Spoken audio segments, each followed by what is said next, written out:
So what type of content can you add? You can have multimedia, so videos, again, no more than 15 seconds, but if you may, no more than 30 seconds. Still images, these are just photos, GIFs, carousels. You can promote engagement, so like, shares, and comments become the new word of mouth. Using hashtags. Using hashtags are very interesting because this is a marketing tool. When you see the hashtag, and the hashtag is, let me see here. There's no hashtag here on this post. But the hashtag is that sign, or that, yeah, sign, where you can add the name of your business. You can add you can hashtag, let's say, West Lafayette, Indiana. You can hashtag farmers market, hashtag local foods. Anything that you hashtag, it's a searching word that people can pull out. So they're searching on that profile and they can find you because it's a searching mechanism to get geolocation data. You know who is searching for what, you know who is actually searching for local foods, if your hashtag is local foods, or you know what hashtags are being used, so you need to use them because your competitors are using them. And the last time I would say in terms of content is, if you can, avoid the sales approach. I know that we do need to sell. I know that we need to make profits, but my recommendation is any post that you're gonna have, you can have a third of them are going to be sales. So buy the Waterloo sparkling water for $3.99 per 12 pack. That's a sales approach. Another third should be about, what do you stand for? So if they stand, for example, this water, they stand for natural foods that have zero sugar. Talk about that. Educate your consumers, educate people who are doing business with you or want to do business with you.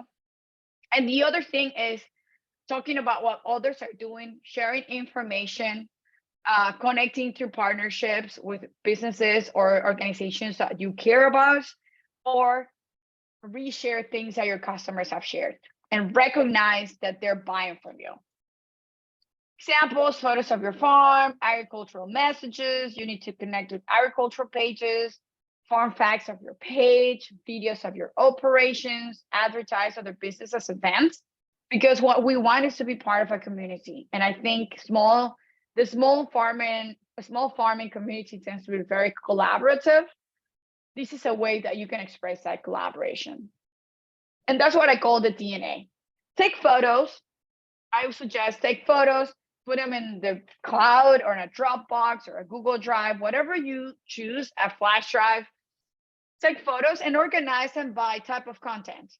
So you're gonna post, let's say you're gonna automate your posting. You go Sunday morning with a big cup of coffee, and then you get your schedule. You can schedule. There's social media calendars. If you don't know what that is, send me an email. I'll share my email address at the end. Send me an email and I'll send you how to do a social media calendar. But basically you can sit Sunday morning with a big cup or a liter of coffee, whatever you prefer, and then schedule every post. You have a folder of different photos, you picked, put the captions. And the other thing is that you can recycle this, you can recycle photos. But because we're in agriculture, we have the most beautiful quality of photos. We have the most beautiful content or potential content if you take photos.